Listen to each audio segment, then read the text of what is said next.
Bienvenue pour ce second temps fort du deuxième jour des journées digitales de l'expérience client. Nous allons nous demander pendant 45 minutes comment, dans ce contexte de crise sanitaire, Biogarant poursuit son activité en télétravail pour son centre de contact. Et pour parler de ce sujet, nous accueillons David Gauthier, BRM Relations Clients, direction des systèmes d'information. Bonjour David. Bonjour. À vos côtés, Laurent Bouvier, chef de projet SI et Relations Clients, également chez Biogarant. Bonjour Geoffrey. Bonjour Laurent. Geoffroy. Oh, c'est pas grave, ça m'arrive toujours. et puis last but not least, Frédéric Durand, fondateur et CEO de Diabolocom. Bonjour Geoffroy. Bonjour Frédéric. Pour rappel, Diabolocom est une solution d'appel et email intégrée aux outils métiers. Rentrons dans le vif du sujet. La vision et de l'expérience du client chez Biogarant. David, ça vous évoque quoi, cette question? Tout d'abord, Biogarant, c'est un laboratoire français de distribution de médicaments génériques. D'accord. Nous desservons l'ensemble du territoire national de nos produits, donc tout particulièrement au niveau national et Afrique francophone, je ne sais pas préciser, mais parce qu'on a cette activité-là. Et puis deux filiales que l'on a aussi sur l'Afrique. L'Afrique anglophone, une société qui s'appelle Swifa, qui distribue aussi des médicaments génériques pour le territoire africain, et un autre sur le continent américain qui est Farlab, pour le Brésil. Voilà. Donc France, marché francophone en Afrique, tout à fait. Marché anglophone et Brésil. Et Brésil, tout à fait. D'accord, très bien. Laurent, l'organisation du service client, ça se passe comment chez Biogarant? Alors en fait, on a un centre de contact qui est composé de 25 agents. Avec 4 managers. D'accord. Sur ces managers-là, ils sont dispatchés entre guillemets sur 3 pôles. On a tout d'abord le service client qui va répondre aux attentes de nos clients, donc nos pharmaciens, tout ce qui concerne en fait avec les commandes. Ensuite, on va avoir l'administration des ventes. Sur l'administration des ventes, c'est vraiment un soutien en fait à notre force commerciale. Puis on a un troisième pôle, sur l'information médicale. Alors l'information médicale, c'est des questions médicales qu'ont les patients et que nous, laboratoires, nous sommes dans l'obligation de leur apporter une réponse. D'accord. Ils vont traiter également des cas de pharmacovigilance. D'accord. C'est quoi la pharmacovigilance justement Alors pharmacovigilance, c'est quand vous avez un effet secondaire, quand vous prenez un médicament, vous avez un effet secondaire inattendu ou attendu par rapport à la notice. D'accord. Nous devons réceptionner ces cas. Donc, des professionnels de santé et également des patients vont nous appeler pour nous transmettre ces cas-là. Donc, c'est une obligation légale. Vous faites remonter de la data pour les autorités de santé, se dire... C'est exactement ça. D'accord. Et donc, si j'ai bien compris, vos clients finaux, ce sont les pharmaciens, les officines. Voilà, principalement, c'est les officines. D'accord. Et ensuite, quel autre type de client vous vous adressez? Alors, on a une autre activité, mais pour laquelle la partie relation client dont on va parler aujourd'hui ne fait pas partie, mais on a aussi une activité côté hôpital. Voilà, d'accord. Où on distribue aussi des médicaments de la gamme dite biosimilaire. Voilà. D'accord, biosimilaire. Ce sont des médicaments à base de molécules, on va dire, vivantes, et non pas forcément chimiques, pour le coup. Donc des médicaments qui sont, en général, transmis en intraveineuse. Par exemple, comme la levure. Si nous évoquons la gestion de la crise sanitaire chez vous, Laurent, comment a été impacté Biogarant au niveau groupe? Alors en fait, on sentait venir la crise sanitaire, donc on n'a pas eu d'impact à proprement parler. Exactement. En fait, on a fait enregistrer un message vocal qui annonçait en fait sur notre serveur vocal interactif que tous les cas qui n'étaient non urgents soit traité par les officines qui nous envoient en fait un email. Donc normalement on ne privilégie pas ce canal-là, mais en fait pendant la crise on l'a privilégié. On bascule vers l'email, d'accord. Exactement. Et en termes d'activité, pic d'activité Non, on n'a pas eu de pic, ça a été stable. D'accord. Oui, on a maintenu un taux d'activité à la normale. Donc une relation client fluide malgré le contexte en fait. Oui, tout à fait. D'accord. David, comment justement vous avez géré votre service client? Quels ont été l'impact? Est-ce qu'il y a eu des réductions d'effectifs, du chômage partiel, du télétravail? Ça s'est passé comment? Alors pour le coup, le côté centre de contact, vu qu'on a été rapide à mettre en œuvre tous les outils. On a été capable de fournir à tous nos téléconseillers un matériel optimal. Ils ont pu partir aux alentours du 16 mars avec tous leurs PC portables. D'accord. Donc avec tout l'outillage leur permettant de pouvoir continuer à assurer un service de qualité et pouvoir toujours répondre à nos clients officines. Sur les 25, on a juste déploré, enfin c'est pas forcément un mot déploré, mais une personne qui était en chômage partiel, qui était liée plus à son domaine familial. D'accord, voilà. oui. Ah oui. Mais sinon, l'ensemble des acteurs, des conseillers ont été en capacité de répondre à toutes les sollicitations. Donc, assurer le service client à distance, ça nécessite d'être raccord avec la DSI. Et la DSI, là, pour le coup, a su répondre, véritablement. Oui. Ça s'est passé comment, justement, au niveau de l'outillage, concrètement?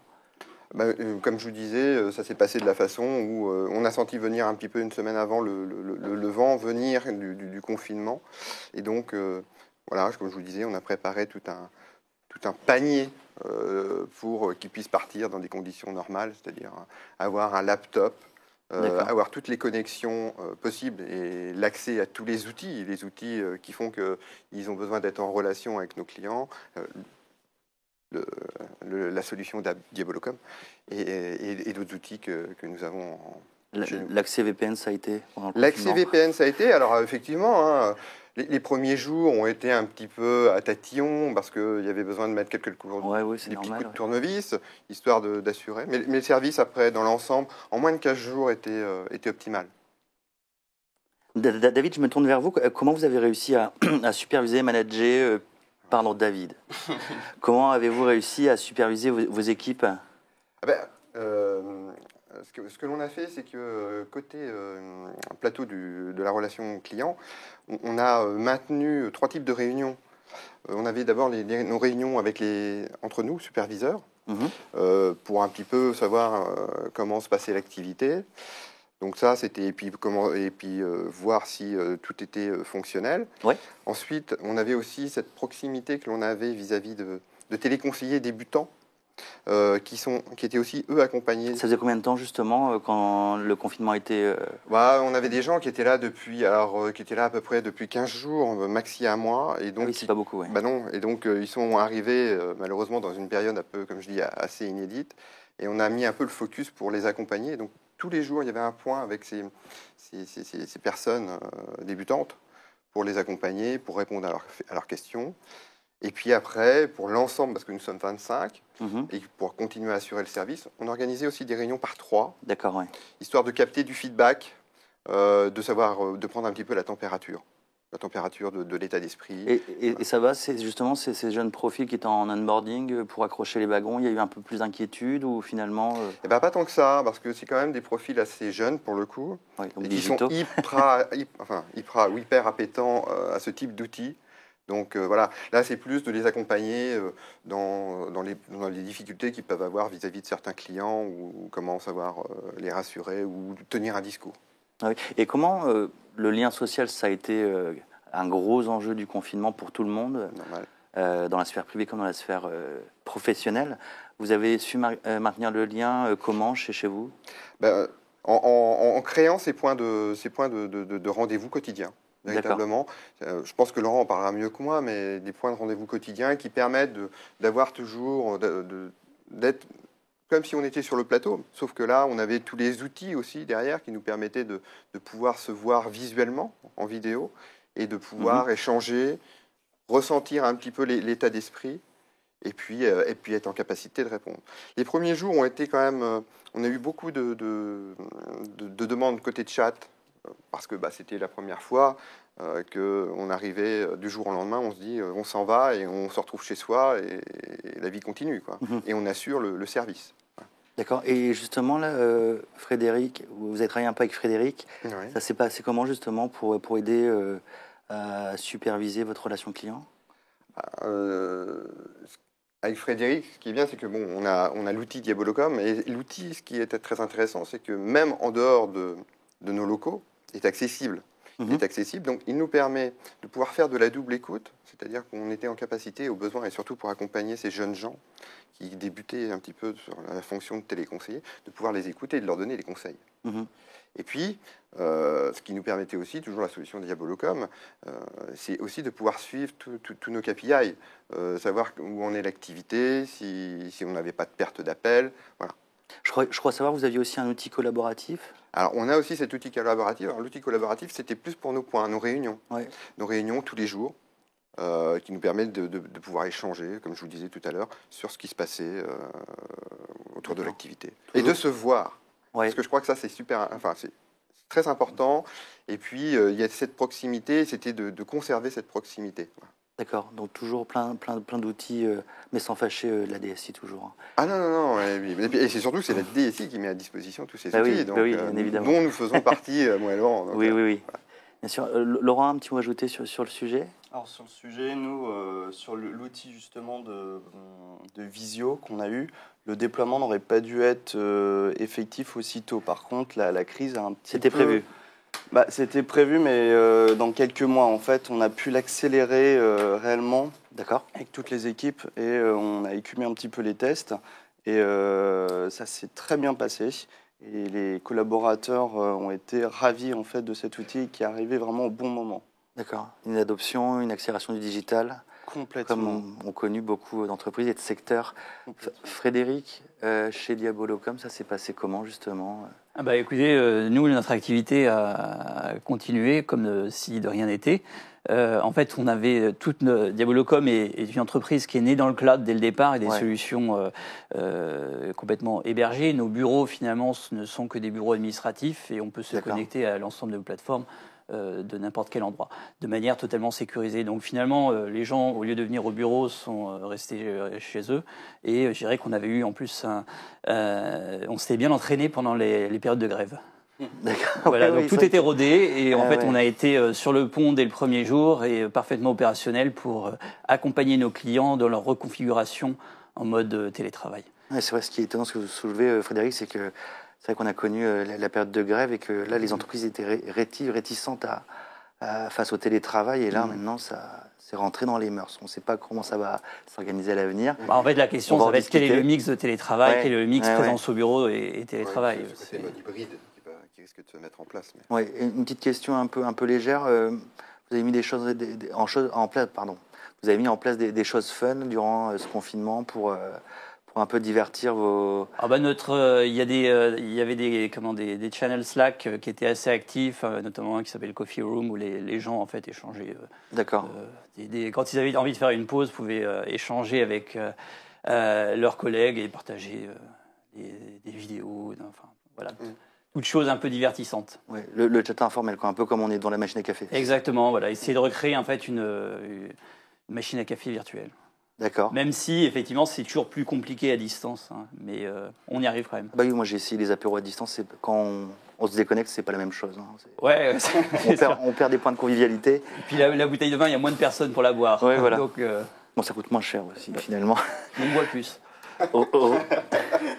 Revenons à nos moutons plus sérieux.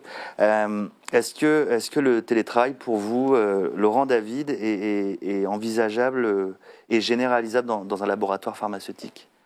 David?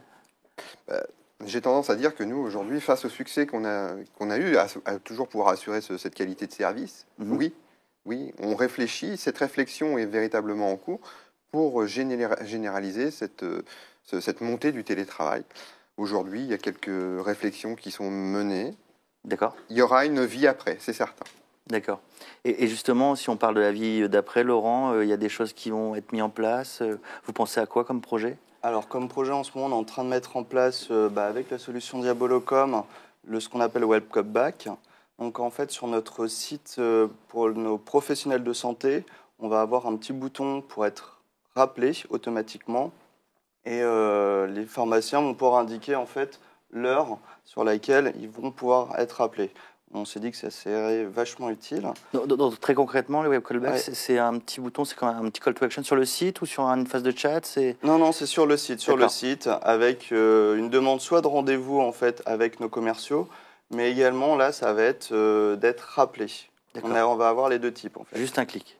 En un clic. Oui, en un clic. D'accord. C'est sur le site professionnel qui est dédié oui, bien sûr, oui, je me doute aux usines. C'est grand pas public. sur le site grand public encore. Ça serait plus compliqué, effectivement, à gérer. Également, en fait, on est en train de mettre en place la distribution intelligente des emails. Donc, pour l'instant, on utilise un client que tout le monde utilise sur le marché, mais là, on va les incorporer dans Diabolocom. D'accord. Pour que Diabolocom traite l'email et sache à qui il doit distribuer au mieux en fonction de la compétence de l'agent. D'accord. Ça, c'est notre deuxième projet avec Diabolocom. Métier de santé, donc il doit y avoir beaucoup de technicité et d'expertise. Il y a beaucoup de sujets. On peut avoir des sujets de vente, on peut avoir des sujets de cas de pharmacovigilance. On a beaucoup de compétences qui sont derrière et qui doivent être... on doit apporter une réponse. Et vous disiez que c'est trois pôles, c'est ça? Exactement. D'accord. Et la dernière, en fait, c'est la récupération du feedback post-appel des pharmaciens qui appellent notre service client.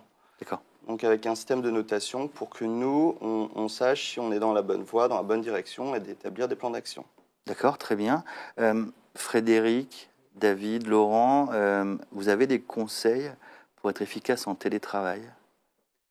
Alors oui, par rapport au télétravail, le principal risque est effectivement de se couper, de perdre ses repères professionnels et temporels, d'avoir cette mixité, enfin de ne plus très bien savoir où est la frontière entre le travail et la vie privée. Donc déjà, première chose, c'est finalement instaurer une sorte de routine, c'est-à-dire avoir un cadre, se créer un cadre.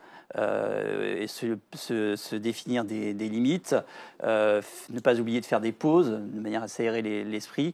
Après, il y a un deuxième écueil à éviter, c'est de perdre le contact avec ses collègues. Il est vrai que dans un environnement professionnel, en tout cas dans des bureaux, vous avez la possibilité de rencontrer différentes personnes. Donc ça favorise finalement l'intelligence collective, toutes ces réunions informelles au cours desquelles on peut trouver des solutions à des problématiques ensemble. Ça, c'est beaucoup plus dur à distance.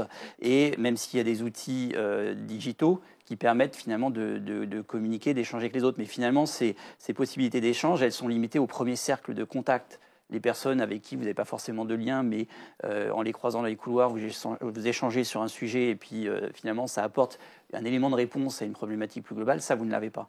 Ah ouais. Donc, c'est compliqué, mais finalement, en se définissant une routine pour rester dans une bonne forme physique et mentale, et en allant vers les autres, en cherchant, démultipliant les possibilités d'échange, on arrive à pallier ces quelques contraintes. D'accord. Et justement, de votre position de dirigeant, c'est quoi, ça serait quoi, vous, vos préconisations sur le côté on n'a pas l'informel qui peut servir sur l'intelligence collective? Ça serait quoi votre remède face à ça, vous? Moi, très clairement, une organisation 100% télétravail, pour moi, n'est pas efficace. Un mix présence bureau, présence télétravail, oui, est quelque chose d'efficace. Après, je tempérerai mes propos en fonction des profils des personnes. Il est évident que quelqu'un qui est par exemple développeur et qui est dans son code la plupart du temps, qui a besoin de calme pour se concentrer, aura moins besoin peut-être de ces échanges informels. Et en tout cas, ces échanges peuvent être bien gérés de manière avec des outils de collaboration à distance. Quelqu'un qui va plutôt être dans un département, dans le marketing ou dans le commerce, cette présence et ces possibilités d'échange qui sont permises lorsqu'on est au bureau sont clés. Donc, ça dépend, des positions au sein des entreprises, et puis deuxièmement, c'est 100% télétravail, non, 100% bureau, non plus. Donc après, il y a un mix à définir et à adapter en permanence, et ça dépend également, troisième point, je voulais souligner, ça dépend des capacités des gens également à être efficaces en télétravail. Il y a des gens qui disent moi je ne sais pas, télétravail, je ne suis pas à l'aise, je préfère être au bureau, et puis d'autres qui disent moi au bureau j'arrive pas à me concentrer, je travaille bien mieux chez moi. Donc après, le curseur, il est ajusté en fonction des départements, en fonction des personnes, et puis au cours de l'année, ce curseur peut également évoluer. Oui, parce que finalement, des fois, on se dit que télétravailler, c'est un peu avoir maintenant le quotidien d'un freelance, où effectivement, on est confronté à soi-même et ça peut déstabiliser. Mais voilà, donc les réflexions que l'on a, c'est finalement que les bureaux finalement deviennent un peu une sorte de lieu de coworking où les gens se retrouvent mais coworking pour l'entreprise, dédié à l'entreprise, où les gens se retrouvent, Oui. échangent, et puis finalement quand ils sont sur des tâches où ils ont besoin d'être concentrés, puissent les faire à partir de là où ils veulent.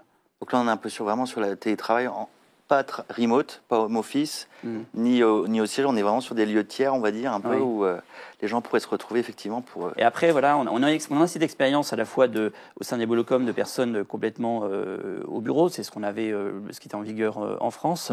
Et puis, à l'opposé, on a l'expérience aussi de personnes quasiment 100% remote. Nos équipes en Allemagne travaillent pour la plupart à partir de leur domicile. C'est lié aussi à l'organisation de l'État allemand qui est complètement décentralisé. On a besoin de présence à différents endroits. Donc on voit les avantages et les inconvénients de chacune des organisations et après c'est trouver le juste équilibre finalement.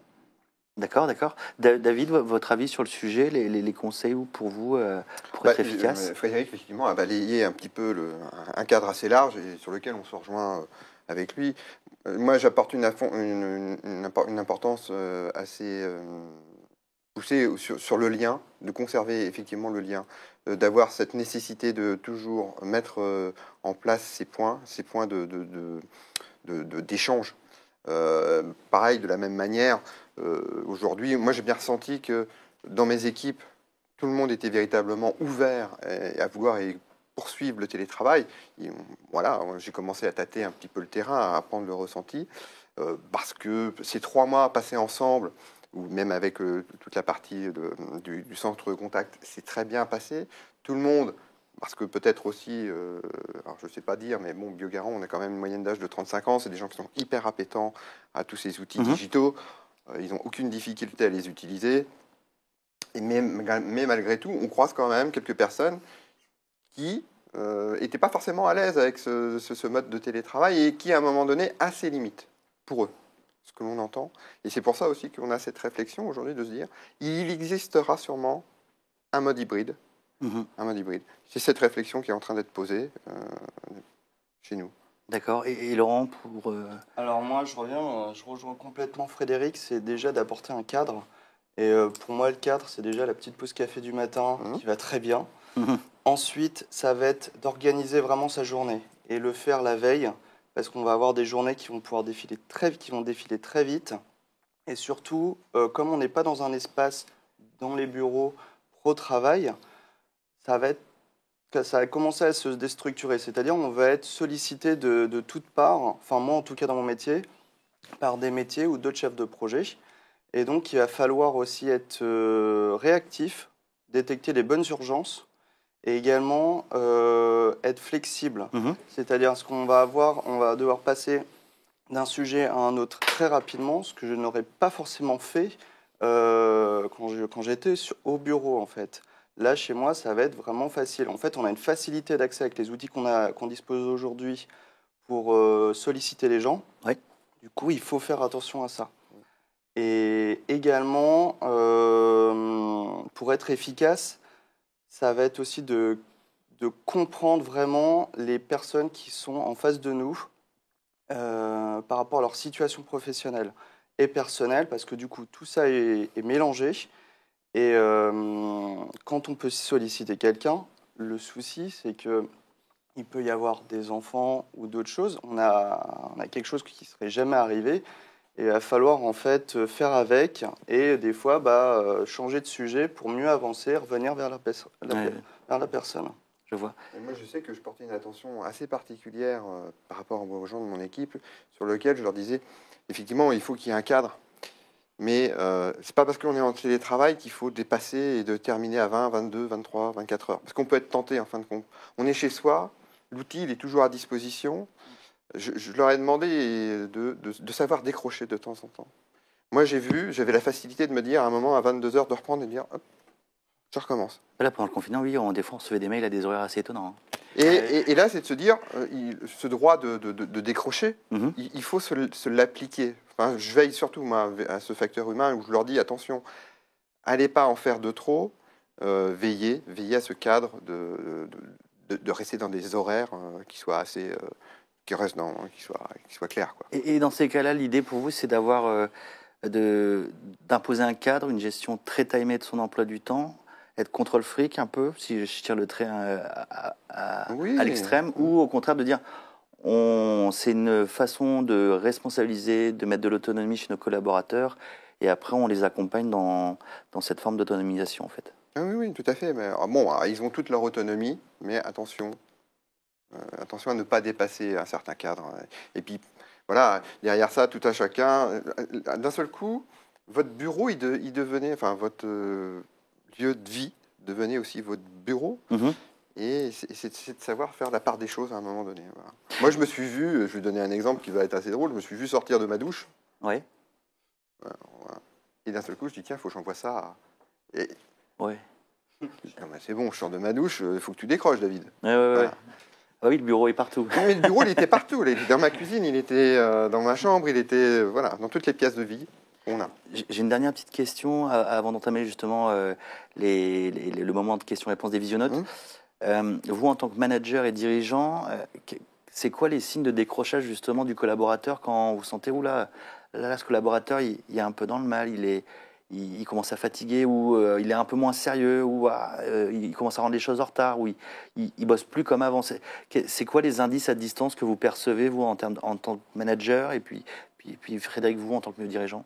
Alors, c'est pas une question de sérieux ou autre, c'est plus on décèle des personnes qui deviennent plus tendues, qui ont des réactions plus impulsives, et ça, ce sont des signes avant-coureurs. Le stress, l'attention. En fait, l'absence de prise de recul, on voit, c'est un peu comme, vous avez fait une grande compétition sportive, à la fin vous êtes fatigué, et puis vous réagissez un peu du tac au tac sans cette prise de recul, et quand on commence à détecter des tensions entre des équipes, là il y a quelque chose qui ne va plus. D'accord. Mais je confirme. De la même manière, parmi des points que j'ai eus, j'ai bien, au bout des réunions qui étaient régulières, j'ai eu parfois à capter que certaines tensions, ou voire même parfois une ou deux personnes qui se présentaient plus à certains points. Donc dans ces moments-là, il est important très vite de prendre le contact, de s'assurer que tout va bien, que dans leur environnement ça va aussi, voilà. Parce que... Puis plus compliqué aussi à distance de le faire aussi. Oui, compliqué, mais c'est là où il faut avoir aussi cette ouverture d'esprit, savoir s'ouvrir, comprendre un peu comment vit l'agent cette situation, d'être confiné. Vous avez celui qui a la chance d'avoir une maison et un jardin, et puis vous avez celui qui est enfermé toute la sainte journée dans un studio et qui en plus son volet roulant est cassé. Et je vous le dis parce que c'est quelque chose que j'ai. C'est une réalité, oui. Et quelqu'un qui vit ça pendant presque 2 mois, parce qu'effectivement, il ne peut pas... Et puis après, il y a les personnes qui ont des enfants qui ont leurs enfants en plus à gérer. Donc c'est un peu c'est pas le cumul des mandats, mais c'est le double job. Un peu, voilà. Ouais. Ah ouais, la charge mentale, c'était un sujet. Voilà. La charge mentale. Donc on veille aussi à ce que ça soit sous contrôle. D'accord. Laurent, un petit mot pour conclure sur... Alors moi, un mot pour conclure, c'est vraiment avoir un feedback, c'est de récupérer le feedback de toutes les personnes avec qui on va travailler. D'accord. C'est hyper important, ça leur permet déjà un petit peu de vider leur sac, mais de parler, de sortir un petit peu de leur bulle, et également aussi de le traiter avec eux, en fait, ça. Et un feedback quotidien, hebdomadaire Non, alors pour moi, un feedback, ça doit pas être... processé Processé, exactement. Il faut le récupérer quand il faut, également en donner quand il faut, quand on juge opportun de le faire. D'accord. Merci Laurent, merci David, merci Frédéric. Merci. On va passer au moment de questions-réponses, mais avant un tout petit jingle.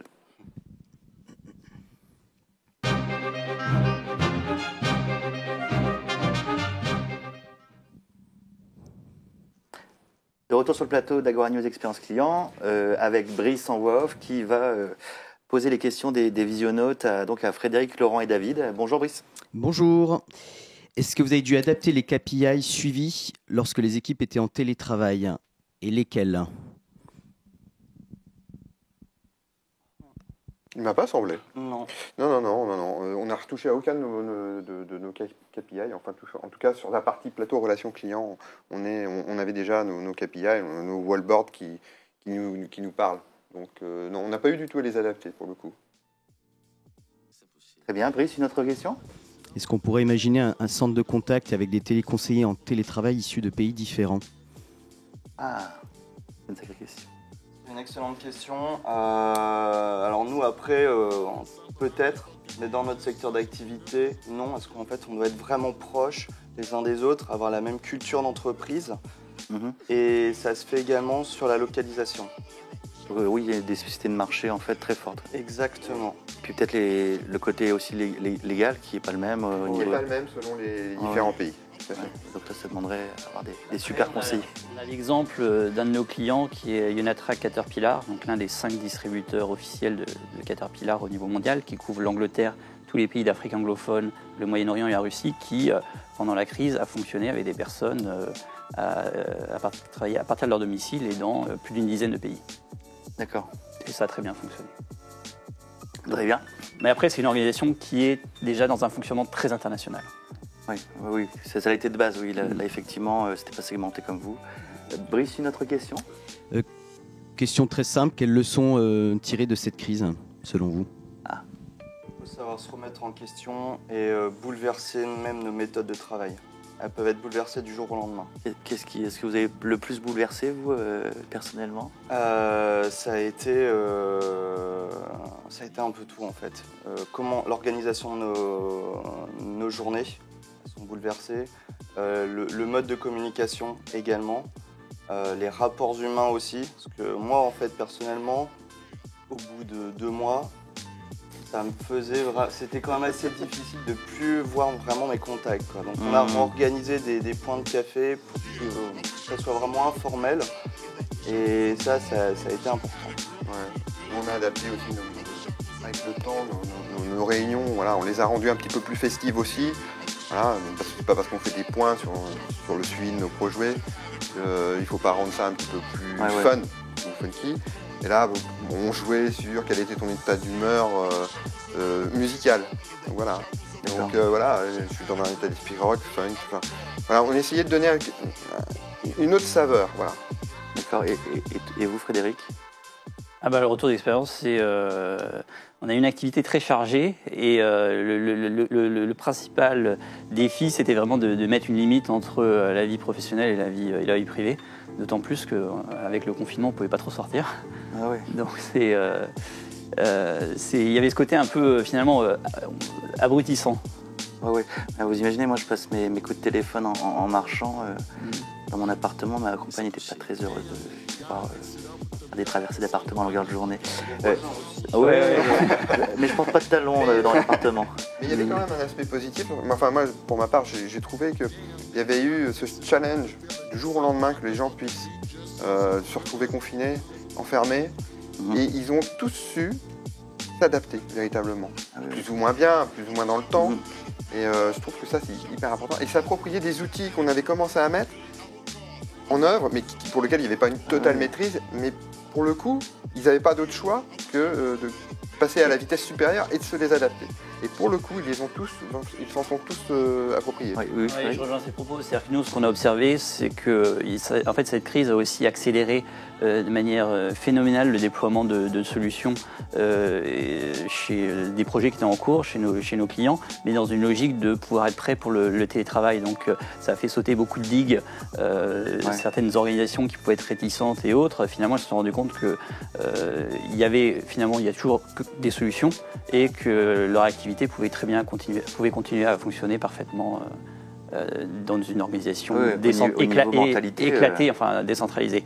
Et que finalement, ça permet d'enlever un peu les œillères, ce genre de crise, d'expérimenter de nouveaux modes d'organisation et puis ensuite d'en tirer des retours d'expérience pour ensuite définir une nouvelle organisation, enfin, du moins faire évoluer l'organisation existante et prendre le meilleur de chaque type d'organisation. Oui, parce que là, le sujet consultant, c'est effectivement l'évolution des modèles d'organisation. Et finalement, hier, on parlait à peu près à la même heure des notions de prise de risque et autres. Oui. Finalement, on a incité, les gens ont été contraints de prendre ce qui pouvait s'apparenter à des risques et qui finalement apportent un bénéfice réel aux organisations.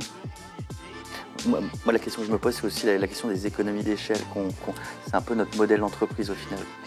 Historiquement, on est parti de l'industrie, on a rassemblé les ouvriers, puis après on a rassemblé dans le même modèle les salariés. Et aujourd'hui, on se dit, non, en fait, quand tous les salariés sont éclatés à domicile, ça fonctionne quand même. Oui, mais en fait, parce que derrière, il y a eu un développement qui permet aujourd'hui ce mode de fonctionnement décentralisé. C'est l'explosion des télécommunications. Il y a 20 ans, il n'y avait pas cette bande passante qui aujourd'hui est abondante et pas chère et qui permet d'être connecté de n'importe où. Je crois qu'il y a même des antennes 5G qui ont été déployées au pied des stations de base de l'Everest, pour vous dire. Ouais, donc, finalement, aujourd'hui, là, on peut, quel que soit l'endroit où on est situé, on peut se connecter à l'ensemble des outils dont on a besoin pour dialoguer et communiquer avec les autres. La seule chose à conserver, c'est le lien humain et finalement cette intelligence collective qui est que le numérique ne peut pas complètement substituer. Ce qui est rassurant. Ouais, c'est sûr. Sinon, vous mettez des gens dans des cases et finalement, c'est la prison. La prison, chacun reste chez soi. Moi, j'ai un peu mieux compris. J'ai oublié son nom, le président d'Afrique du Sud. Nelson Mandela. Nelson Mandela, oui, par rapport à justement, ils sont emprisonnés. Bon, rien à voir, mais se dire que l'enfermement, ça joue un peu sur la façon de penser. Brice, je m'égare, vite une question. Y a-t-il eu des réticences de certains collaborateurs à l'écoute à distance des conversations et comment y avez-vous remédié? On le faisait déjà avant. Oui, voilà. Enfin, on a reproduit ni plus ni moins ce qui existait sur le centre de contact à l'extérieur. Donc la double écoute, ils le savent, elle est là. Elle est en plus de ça, elle est là pour améliorer la qualité du service, pour que le téléconseiller apporte un conseil plus juste. Donc non, on n'a pas eu ça. C'est pas vu comme du flicage, c'est vraiment vu comme de l'accompagnement, comme le dit David. Et ça a été maintenu. Peut-être qu'il y aurait eu un peu plus de pression entre guillemets pour les nouveaux collaborateurs, mais ce qui se serait passé également sur le plateau. Oui, finalement. Pour les nouveaux collaborateurs, ce qui a été mis en place, c'est que les superviseurs avaient un point avec eux très très régulier, ils étaient suivis. Frédéric, votre avis sur le sujet? Finalement, c'est comme à chaque fois, c'est une question de culture de l'entreprise et c'est une question d'attitude des managers. Tout peut être flicage ou tout peut être vu comme un moyen de faire progresser les gens. Ça dépend de la manière dont c'est amené et de l'attitude des managers. On revient à l'humain. Oui, tout à fait. Brice, peut-être une dernière question? Oui, est-ce qu'il y a des points sur lesquels aujourd'hui vous pensez être mieux préparé dans le cas où il y aurait une deuxième vague? La question est bonne parce que effectivement, actuellement, on en tire un retour d'expérience. Donc, on vous dit que tout a été parfait, oui, mais on peut encore améliorer nos outils. Et là, on pousse encore aujourd'hui on ne l'espère pas, mais s'il y avait une seconde vague qui arrive, à pouvoir encore donner des outils plus performants, avec un peu plus de confort, et travailler aussi pour nos clients et leur ouvrir de nouveaux canaux. Le contact que vous aviez précédemment, aujourd'hui, on pense de plus en plus à la visio. Oui. On y pense et on sait que c'est quelque chose que l'on va sûrement mettre en œuvre. Alors, je ne vais pas dire que ce sera lors de la phase de confinement, mais c'est un nouveau canal que l'on va ouvrir. Au final, le confinement a pensé ça vous fait penser à d'autres canaux, tout simplement. Automatiquement, et puis on a une activité alors pour le centre de contact, ils pourraient faire de la visio, mais on a aussi des gens du terrain et qui pendant ces 3 mois n'ont pas pu aller visiter les bien sûr.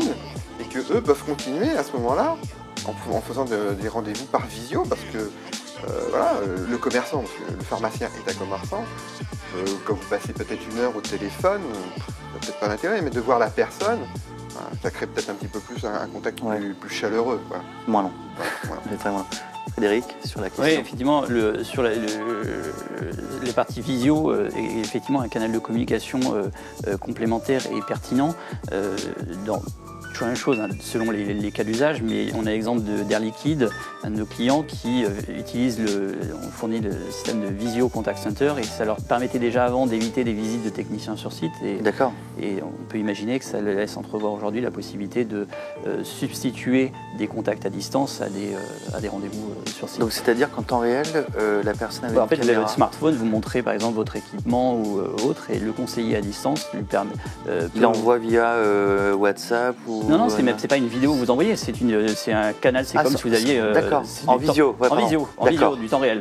Et vous avez la possibilité de montrer, par exemple, votre équipement qui aurait un problème ou pour lequel vous avez besoin d'assistance, et ça évite un déplacement. Donc ça a une vertu à la fois écologique, dans la logique de développement durable, de réduction des transports, de gain de temps, et puis également vous avez accès potentiellement à des experts plus qualifiés, parce que finalement, au lieu de faire 10 rendez-vous dans la journée, ils peuvent en faire 20 en supprimant les trajets. Oui, ça permet d'optimiser les tournées, oui, effectivement. Et puis, sur l'autre point que soulignait David, c'est on a également discuté, pas mal échangé avec nos clients qui ont, au cours de cette crise, reconfiguré, en tout cas défini des scénarios avec pour leur force de vente, où tout se ferait à distance si, par exemple, une deuxième vague arrivait. Ou même par la suite en disant on va faire peut-être un mix et pour certains types de clients on peut gérer des ventes à distance et par exemple substituer des équipes de télésales, donc vendeurs sédentaires, à des visiteurs médicaux, à des visiteurs sur site. Donc ça ouvre donc en fait, cette crise finalement a catalysé une réflexion et a permis aux entreprises, les a contraintes d'explorer de nouvelles voies, de nouveaux modes d'organisation. Oui. Je vois l'effort en plus, je fais juste un parallèle avec ma grand-mère qui a utilisé Teams. Hein. Donc là, je me dis, voilà, ça prouve un peu les bonds de géants qu'on a réussi à faire tant à la sphère privée que dans la sphère professionnelle. Une dernière question, Brice, peut-être ? Oui, une dernière question. Selon vous, quelle serait la place de l'IA dans ce type de situation de crise ? L'avez-vous envisagé ? Alors, on l'a déjà envisagé. Pour l'instant, on ne l'a pas retenu. Mais l'IA, pour nous, elle va avoir en fait... ça va être d'enlever des petites tâches qui sont peu de valeur ajoutée, exactement David, à notre centre de contact par rapport à des réponses sur lesquelles on pourrait les automatiser. Pour l'instant, on n'est pas parti sur cette voie-là, parce qu'il y a quand même beaucoup de conduite de changement à faire avec des mentalités. Et également, on doit faire très attention avec l'emploi également. Et on est sur un domaine qui est assez sensible. Et je rejoins Laurent, c'est qu'on y pense et effectivement on ferait des focus sur des domaines ou sur des questions assez précises. Par exemple, le cas de la pharmacovigilance, on ne pourrait pas le faire, puisque sur la tonne de molécules qu'il y a, et puis là on est véritablement sur de la santé. Donc il faudrait vraiment, il n'y a pas encore d'outils assez poussés encore pour être en capacité de répondre à un pharmacien, et sur des cas qui sont assez particuliers, et sur des thèmes et des noms de molécules qui sont... Même nous, quand même, qui avons du mal à... Et puis faire remonter un symptôme, c'est pas évident non plus. Voilà. Donc, un effet secondaire... Et qu'il soit juste. Oui, c'est ça, il faut savoir jauger. Là, pour le coup, il y a un rapport humain qui est obligatoire encore. D'accord. Oui, enfin, pour moi, l'IA, c'est pas un sujet spécifique à la crise. La véritable question, c'est est-ce que les équipes commerciales, services clients étaient en mesure de continuer à travailler. L'IA n'est qu'un moyen finalement de gérer des tâches qui peuvent être plus ou moins simples et en tout cas répétitives avec des systèmes automatisés. L'IA apportant finalement cette capacité d'auto-apprentissage et à se configurer et à s'améliorer de manière permanente. Donc finalement, on parle de services automatisés et la question, c'est quelles sont les tâches qui peuvent être traitées de manière automatique versus celles qui nécessitent une intervention humaine. Et on a vu dans nos discussions aujourd'hui que le lien humain était important. Donc, crise ou pas crise, l'IA, le sujet de l'IA est un autre sujet.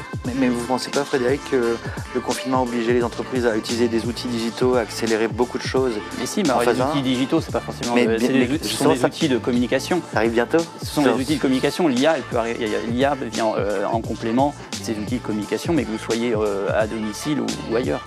Ouais. C'est pas... c'est pas spécifique à un mode de télétravail ou un mode à distance. Ce que l'IA peut apporter, parce que les services automatisés qui ont de l'IA ou non dedans, ce qu'ils ont pu apporter, c'est un renfort si vous aviez une partie de vos équipes qui n'étaient pas en mesure de travailler. Et ça, pour gérer aussi ces pics d'appel. Oui. Et nous allons terminer là-dessus. Les pics d'appel sont des sujets que vous pouvez avoir également en mode de fonctionnement normal. Et un pic d'appel peut également intervenir parce que vous avez des effectifs réduits. D'accord. Excusez-moi, le temps tourne. Oui, c'est passé super vite. Merci pour cet échange riche. Merci Laurent, merci David, merci Frédéric. C'était vraiment un chouette échange. Merci également à nos partenaires institutionnels, l'INRC, Stratégie Client, élu service client de l'année 2021, Sens du client, l'Institut du commerce et puis enfin un grand merci comme d'habitude aux équipes d'Agora Manager et aux équipes d'Agora Média. Je vous donne rendez-vous dans quelques minutes pour parler de relations clients et croissance avec Mickaël Lefebvre de Genesis et Lionel Florence d'Helpline. Je vous dis à tout de suite. Gotta mix it up with the feeling, 'cause some about the fucking beat just sounds so familiar.